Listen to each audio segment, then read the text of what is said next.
right, we're here again with another podcast, the Onside Offside podcast. Is what, the third edition? Yeah, episode 3. Episode 3, and we're back better than ever. We're trying to upgrade what we're doing week by week so you can see the growth. What do you guys think of the England squad? It's just come out. We've got some like household names in there, some guys that typical Southgate squads. Yeah, like what do you think? Like I'm annoyed with the Sterling omission. Yeah. And the reasoning behind it as well. For like Sterling, he started the season well. I know he got a goal against Luton. Yeah. He's been weaving in and out of teams, and I know he missed the last 2 internationals, but if Southgate has picked some of the players that he has picked, then there's no reason why Sterling shouldn't be picked as well. I think Sterling should have been in the squad. Yeah, Sterling's cold. And another person that I've noticed here, I don't know, man, Calvin Phillips. He's in the squad here, but he never plays, bro. Yeah. Just because he's at Man City, do we automatically put him in just because of who you signed for? I think it's more to do with the fact that Southgate trusts him, not because he's at City, but Southgate's Southgate's got his guys that he's like, okay, those are my guys, I can rely on them. And Henderson, like, Maguire, and these are guys that before he's even like printed the sheet, they're on there already. You know what I'm saying? Pickford, another one. So I've noticed 1 or 2 new faces in the squad. Dunk got a call up, right? Yeah. I like this. Big you up, Dunk. I really like Dunk. He's a really good centre back, man. You kind of know what you're getting. Yeah, and shout out Eddie Nketiah, man. That's progress. I mean, like, he's the England under-21 record goal scorer. Mm-hmm. A lot of people within his side of things will probably be thinking it's about time. Yeah. And I think he's an absolutely top goal. Like, he's a top goal scorer. And you know what? To be fair, like I said, like he's been scoring of late. Yeah. He's been getting goals. He's been helping the team. I feel like he's starting to play more of a role where he's not a bit part player at Arsenal. Even though he comes off the bench, he's more effective on the field now. Yeah. Whereas before he would just come on and just get a little 10 minutes. His work rate is a lot. He does a lot off the ball. Nice runs, pulls defenders out. I think he might get unnoticed by a few, but he just gets on with it. And I think you can tell from Arteta giving him the armband a couple of times that his place within the squad has elevated. So it's like he's gone from being a boy to being, he's a man now, you know. So shout out Eddie Nketiah, and then you got the usuals in there. So I think it's going to be interesting watching these next England games to see how the team performs and how they look on the field. Another player that big you up, Eze for Palace. Very skillful, creative player. I like him, man. He's like, he definitely creates a lot of things, and I feel like England sometimes we're lacking that behind Harry Kane. There's not enough creativity. Well, they didn't take Maddison before, but now they've got Maddison in the squad. Maddison and Eze. Maybe that's something that he's identified this time around and just felt like. And you know what? I think Eze's England debut was quite eye-catching. He had a good debut, so well done to him for maintaining and making sure that he gets back in that squad. So that's a good look. We had the PFA Awards this week, guys. Saka got the Young Player of the Year. Haaland got the Player of the Year. It could have easily been flipped around. Like, they both could have won each other's awards. I mean, arguably, but Haaland fired this team to the title. Yeah, but I think they both deserved their awards. Saka, he's been knocking on that door for a little while now. So for him to go and get the Young Player of the Year award, I think this was probably the hardest year to get it as well. Yeah. How many goals did Saka get last season? 14. 14 goals and 11 assists. How many has he got this season already? 2. Not too bad. So he's on track again. That's good stats to improve on his goals and assists from last season. He played in 80 odd consecutive Premier League games for Arsenal the other day. I think he's 83. He's got the record now. Yeah, so well done. That's brilliant. Hey, that's consistency right there. It's very well done. So shout out to them. The Premier League Team of the Year. Was there anybody in there that you felt shouldn't have been in there? Rodri. Man just jumped straight for Rodri's neck. Rodri, big up Rodri. Big Rodri. I don't know about that. I don't know about that. What? Big centre midfielder Rodri, who controls the park for Man City. You don't think he should have been? You don't think he should have been in the team of the year? What was it? Nah, bro. If I ever played for Man City, yeah, at my average ability compared to these players, yeah, I could get in the team of the year if we're winning every game of the season. Do you get what I'm saying? I think it is. I think there's some people there's some players like Rodri. Some people just don't see how good he is. He's a divisive player. I understand what he's there to do. He breaks he breaks up the play and gets it back, and I understand that. But that's like a kind of a boring thing to be in the team of the year. You're not scoring 30 goals a season. You're not. But he's scoring important, vital goals. I'll be he's scoring goals that make that win. I think there's still better players. I'm the same with De Bruyne. I'm the same with De Bruyne. I can see why people like him, but I don't really. Nah, he's cold though. I can see that. That's what I'm saying. But same way that I'll look at Rodri and say that Rodri's he's a cold. Yeah, but if you would take Rodri out of the team of the year, are you saying you would take De Bruyne out of the team of the year? Potentially. Well, I'm asking you, would you have taken him out? Yeah. And put who? I would have had a midfield. Instead of what they went with a 4-3-3, I probably would have done a 4. Yeah, I would have done a 4-3-3 as well. In midfield, I would have had Odegaard, Rodri, and. No, I'm expecting the De Bruyne replacement to be there. Yeah, I need to think about it. It should be De Bruyne, bro. Thomas Partey. Yeah. Partey and Rice. The double pivot, yeah. Partey, Rice. I said Rice. Oh, you said Rice. Partey, Rodri, Odegaard in front of them. Because I thought he was naming the Arsenal midfield, that's why I said Partey, Rice and Odegaard. So Maestro, what are you saying? Are you happy with their team? Would that be the team that you probably would have picked? Yeah, the team's brilliant. Ramsdale in goal. That back line, mainly Man City, but then you got Saliba added towards it. Kane, Trippier. Yeah, I think Trippier, shout out to Trippier because he's been amazing since he returned to the Premier League. Yeah, I think that team's super strong, man. I do. You don't think there was an argument for Ben White at right back? On the bias note, arguably, but no, he didn't win the title. Okay, so you would have picked Trippier who didn't win the title? Yeah, Trippier, the meanest defence. Okay. Yeah, meanest defence, conceded less goals than Ben White, so yeah. Yes. And he probably got a few more, he may have got a few more assists, because I know Ben White and again, when we talk about teams, like this is what I'm saying, when you look at Trippier, he's more than a right back. He'll defend a right back, but he'll give you mad assist or free kicks. Ben White? Well, Ben White don't take free kicks.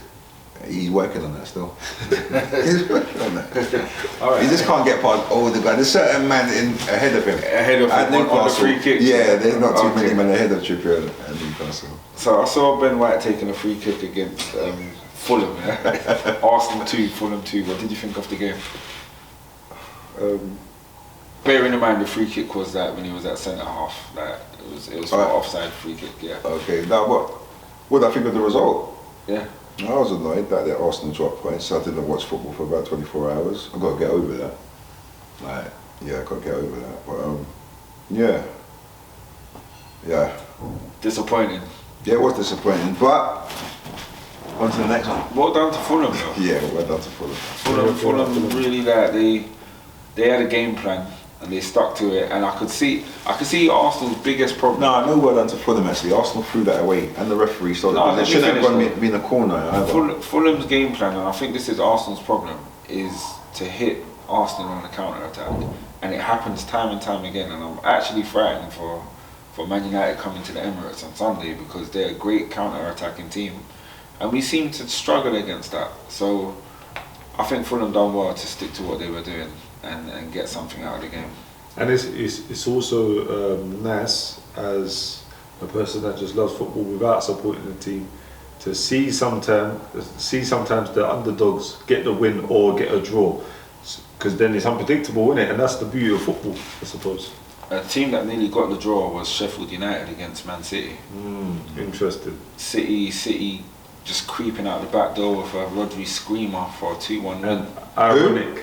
Rodri. Oh. Ironic because I said This average player. The guy that doesn't score. Just defends. Yeah, no, it's true. He scored a couple of bangers, to be fair. He might have won the Champions League for his team as well. Yeah, I think with a screamer. You know what, you can't remember the team. Man United had a tough time as well because they won, but they won 3-2 against Forest. Yeah, Man United made it entertaining. Theatre of dreams. Yeah. Forest will give a lot of people problems though. Yeah. Hey, my man scores against everyone. No, but bro, do you know how fast he is? He scores against all the big teams. Quick. He weren't scoring for a period. Then since then, he's scoring against anyone he's facing, and well done, man. The belief he kept persevering, and when he did score that goal, he had a message, like a praise, a nice thank you message, and yeah, man, I think the faith was kept in going. So well done to him. Tottenham run out 2-0 winners against Bournemouth. Yeah, I think that was predictable. That's the Madison show. I think that's predictable. They're on a roll, man. Tottenham. No, hold on. They're on the Premier League roll. They fell apart in midweek. You know, like I was bigging Tottenham up, thinking, oh yeah, Tottenham are on their way forward. But I'm glad they kind of went into reverse. Reverted back to their default. But maybe when it comes to the Premier League, they're gonna go back to their first team. But hopefully they would have a knock-on effect and destabilise them a bit. Hopefully. Sterling had an amazing game against Premier League title rivals Luton. Now, you're on to Luton, man. Shout out Luton, man. We're giving Luton a hard time, but pick them up. He's giving Luton a hard time. Respectfully. Yeah. Actually, we all put them to go down, yeah? Respect, yeah. I think they're going to go down, but still. Just Sterling done his thing against Luton. He did. Yeah, and well done. Another team at the bottom that I'm worried for is Everton. They lost at home to Wolves 1-0. Have they got a striker? They have. They just signed. But they don't score goals. Daka. But what I mean is that they're not scoring goals. Who did they send? Daka. No, what, from Leicester? No, from No, they signed that guy Beto from Udinese. Sorry. Have you seen the size of him? Bro, is he going to score? He scored. He scored on his debut. Let me rephrase that. He's going to score in the Premier League.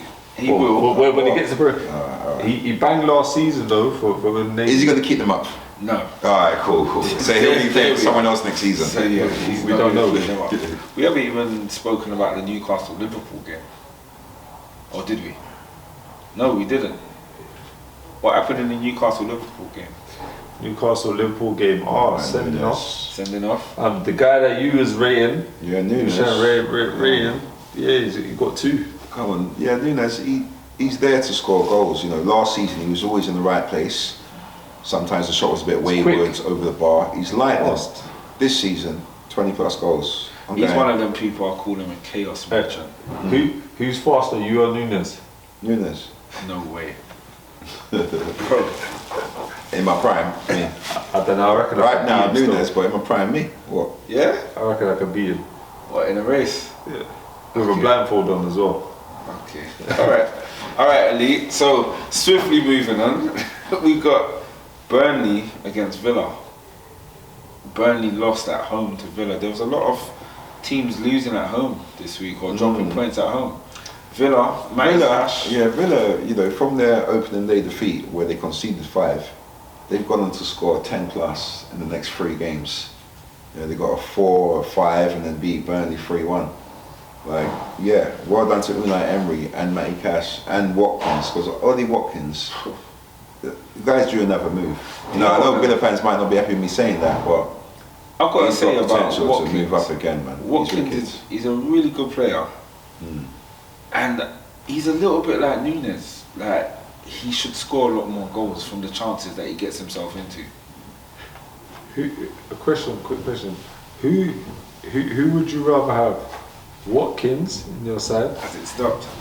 Watkins in your side, or who's the other person? Nketiah? No, Watkins or Callum Wilson. Who would you take? Watkins. I like Callum Wilson. So the reason why I asked that is because Wilson's in the England team. I can see why. Yeah, I can see why. Oh, cool. Because do you Southgate's feel the that? manager. And do you feel that's I thought as well. he's in a winning team? He's in a winning team as well. No, I think he does a job. He's one of those players that you put him in there and he will do what. Gets goals. He's definitely different. He's a good player. Yeah. Don't get me wrong. He's a good player. At one point, I used to watch him play and I think, bloody hell, he's so hard to play against. But I don't think he gets enough goals to be at a top level club. Which is why even at Newcastle, I'd pick what's it, Isak over him. Yeah, that's good. Good player, man. Wilson, he's in the box striker. Yeah. I feel like Watkins more comes out wide, attacks the last defender. Yeah, different type of players. So yeah, but I prefer Watkins. So. Yeah, it's funny that. Tell me if you agree. Wilson reminds me of like an old school, like Alan Shearer type of striker. Yeah, he don't do much. In and around the box. Get it going. In and around the box. Yeah. Sometimes they're the best strikers though. Hold players off, bring others into play. Sometimes they're the best strikers. Selfish. Yeah, leader of the dark arts as well. Yeah. So yeah, I like him, but I would pick Watkins over him all day. Who would you choose, Richarlison or what? Or Richarlison or Wilson? That's a wind up. Wilson backing himself all day. Wilson, I don't think he's always getting that. Now where it was funny because there was like the clip with him getting onto Richarlison and then Antonio talking about his teammate, talking about Richarlison saying X, Y, Z. But yeah, I did see a number of comments saying, but Richarlison leads the line for his country, unlike Wilson. And that's X, Y, Z. I know Antonio does for Jamaica. That was a fair argument back. I'm not saying Richarlison's any better. I would actually choose. Not enough gets spoken about with Richarlison being a waste of money. They don't. They want to talk about Havertz all the time and like certain other players, but really, like, Richarlison don't get no goals, bro. Richarlison has done nothing. Has he scored for Tottenham? Who cares? I don't think he has. He definitely ain't scored in the scored in midweek. Yeah. Did he even score for Watford? Watford he was cold. Did he score for? The thing is, he's good in the yellow shirt, isn't it? I know Everton don't wear yellow, but I think Tottenham needs to change their colours and he might come to life. They wasted a lot of money there. A lot of money. You might as well go to Chelsea. They like wasting money. They wouldn't take him. I'm annoyed I didn't mention Ben White in the England bit. I'm annoyed about that. They're disrespecting Ben White, man. I forgot to say that. How can you not put Ben White in the England team, bro? The fact that there's only one left back in the England squad. How can you overlook Rico Henry? And he's been absolutely outstanding. Who is their left back? Chilwell. Yeah, Chilwell. That's it. He's just come back into the squad just like that. Just like that. He's a good player though. He was injured last week as well. Chilwell, yeah. He came off the pitch. I want to know what Ben White's done to upset the England staff. Because the man, like him and Saka for Arsenal, should be him and Saka for England. Something happened. No, I don't know. What was it? The World Cup? Yeah, well, he came home early. He came home. I can't help but think something happened between him and either the staff or another player.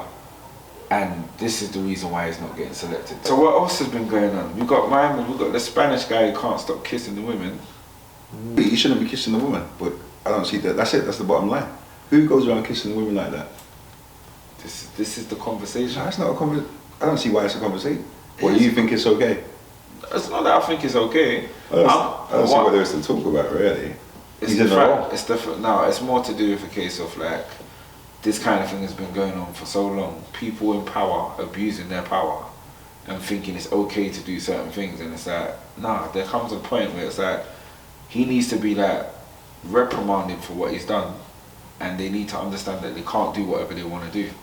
This is what the problem is. Even though it's old news, it's still something that's still happening, and it's going to keep happening. And I just don't think it's right that people in positions of power get to do whatever they want to do. But for him to go and kiss a woman like on the camera like that, it's because he feels that he can do what he wants. He's an idiot because you're on camera as well, bro. So you just pay.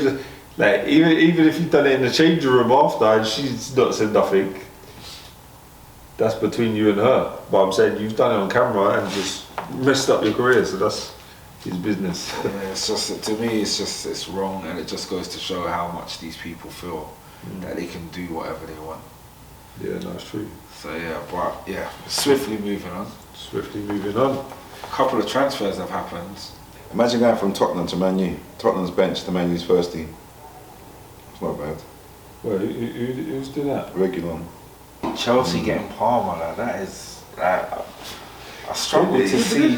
Struggle to see what? See why they would go and pay that for this young kid. Yeah, The guy's bad. no, bro, he's alright, bro. Okay. He's alright. It's hard because he was highly rated at Man City. What I'm saying He is, plays for. He's a England under 21 international. Man City are no mugs. They know what they're doing, bro. They're not going to be using that kid really. They've put him in. They've played him. I disagree. They've done like what Man United used to do. Put a few young players through, let them play a few games, then it's got the whole thing. You might as well say they done what Arsenal done with Balogun. Yeah, like they play for Man United and then they put an extra. No, but you know what it is though?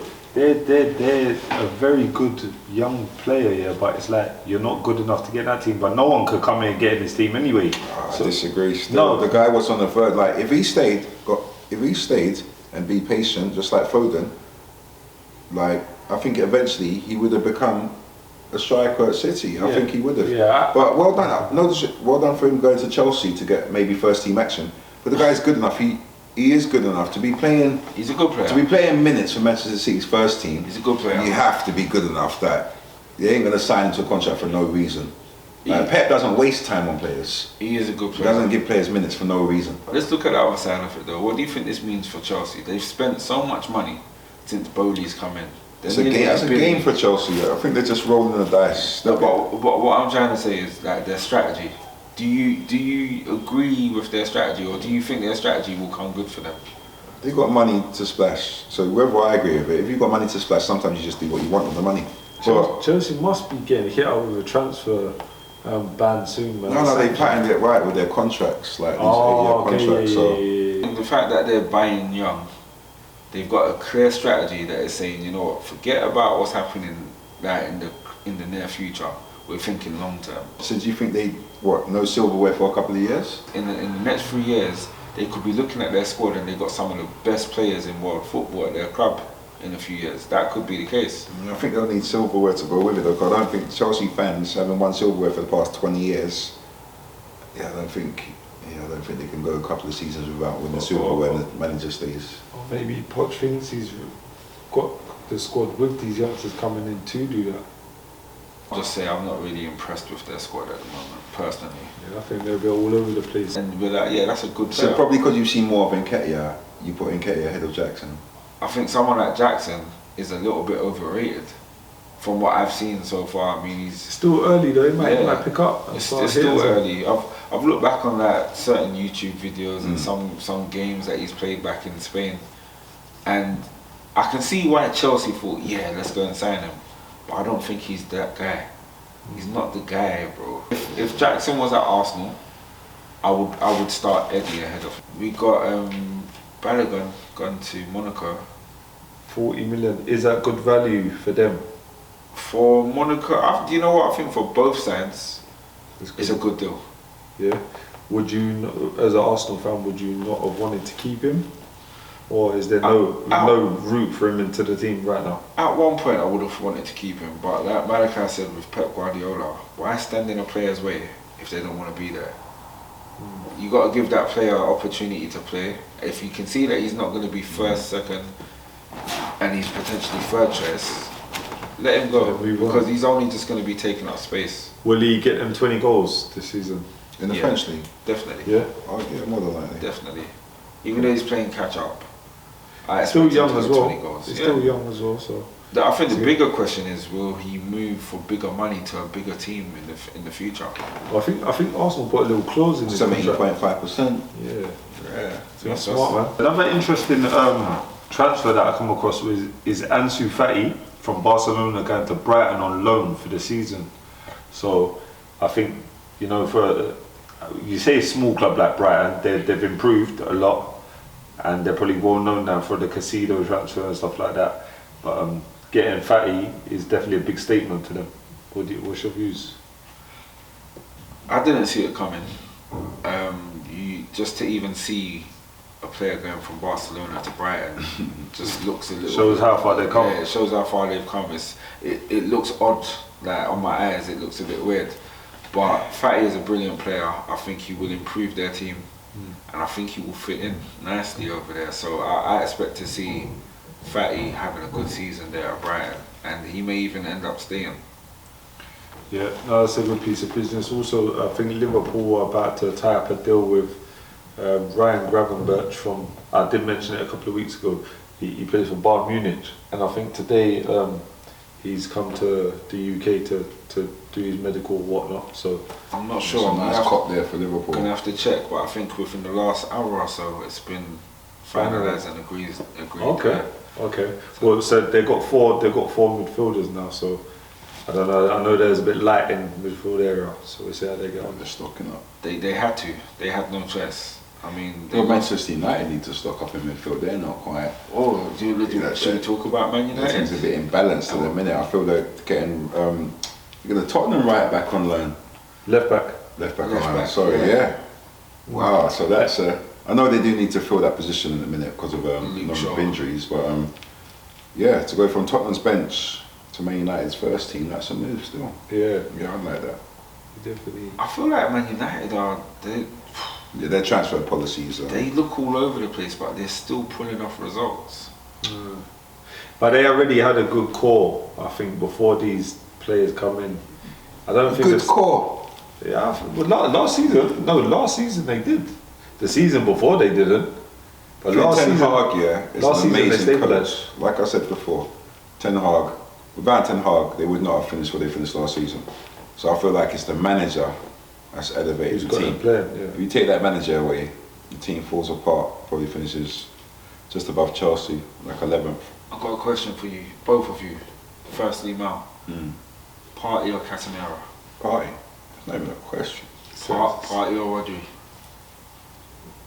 Are you trying to give me one that you know I don't like the other player? That Partey Casemiro, that's based on what, Premier League or just who I'd have in my team, man? Based on Premier League, like today? I'm taking Partey. If you're going to talk about overall, and Casemiro, but today I'm going to take Partey. Okay. Wait, Partey or Rodri? Rodri's a brilliant footballer. I like Partey. I'm going to go for Rodri.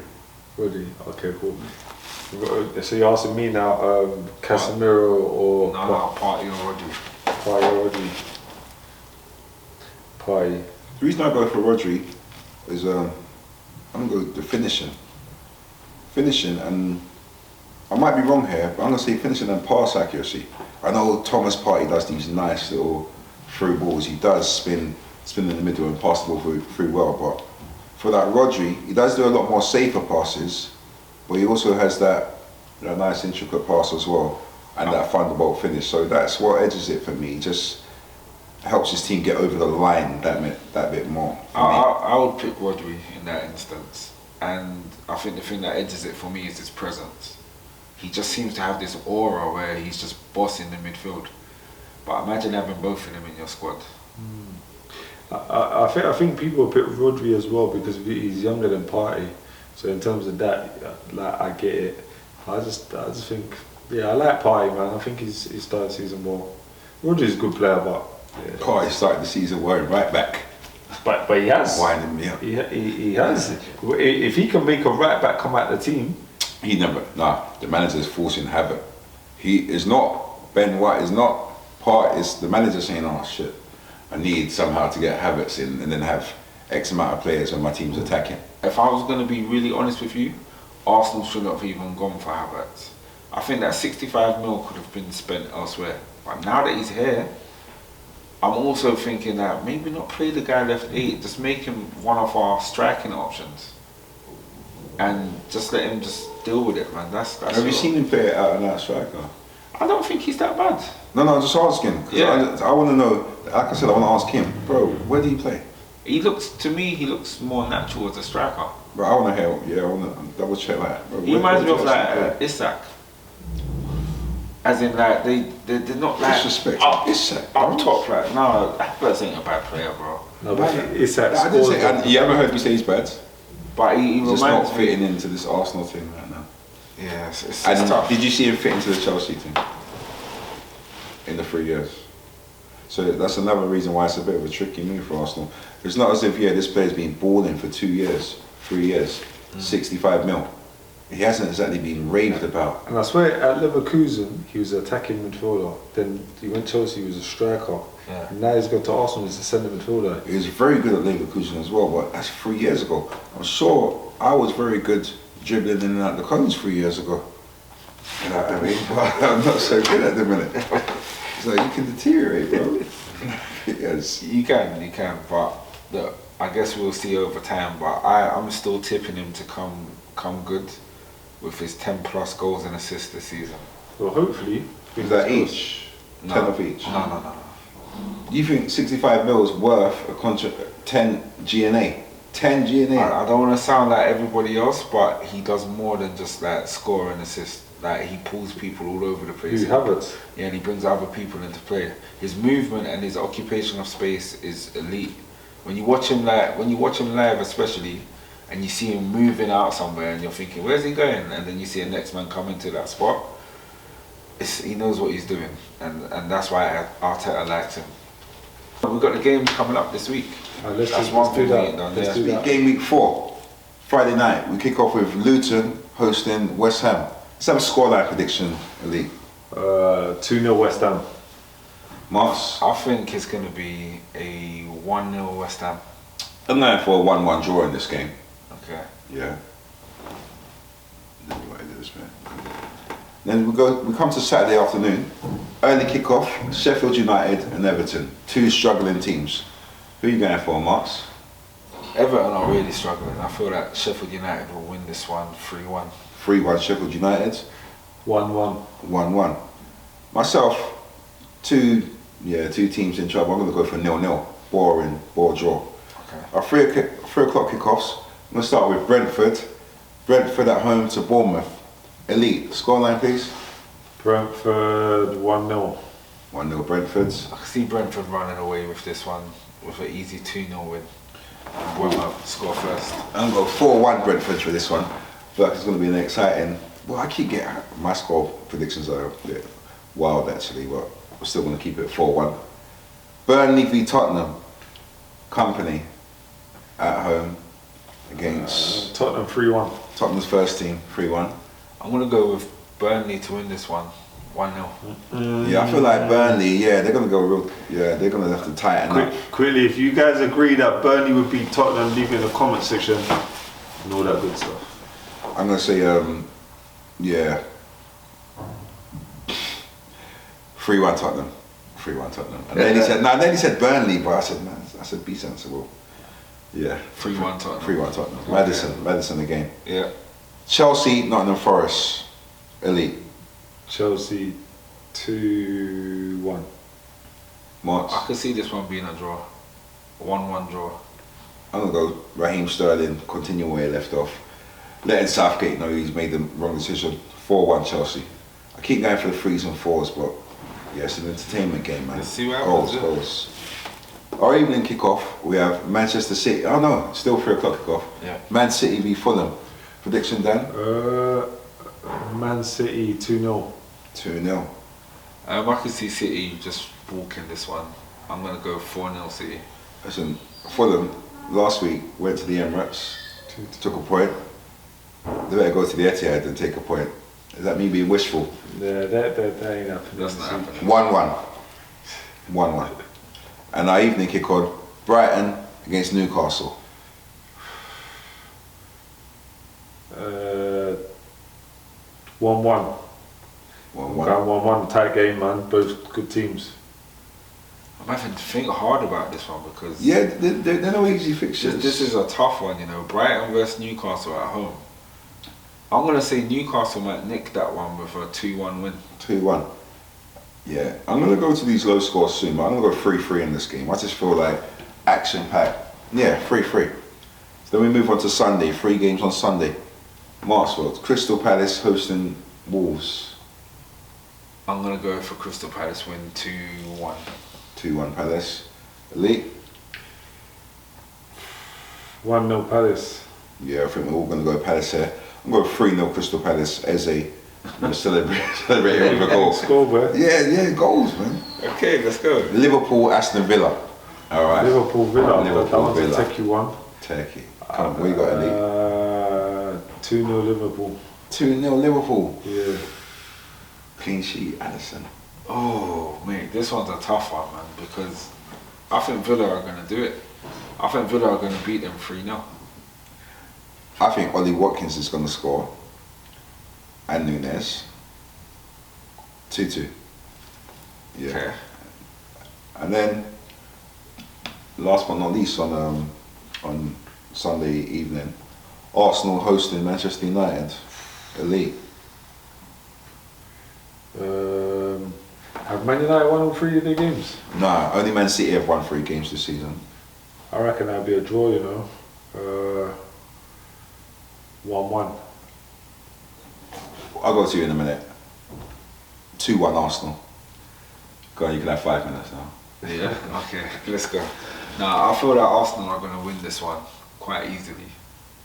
With a 5-1. Why didn't they win Fulham quite easily? 5-1 Arsenal. I just believe I hope they're right. Arteta's gonna have them on the training ground this week, and they're gonna he's gonna be drilling it into them like, do not let that bogey happen in our game, guys.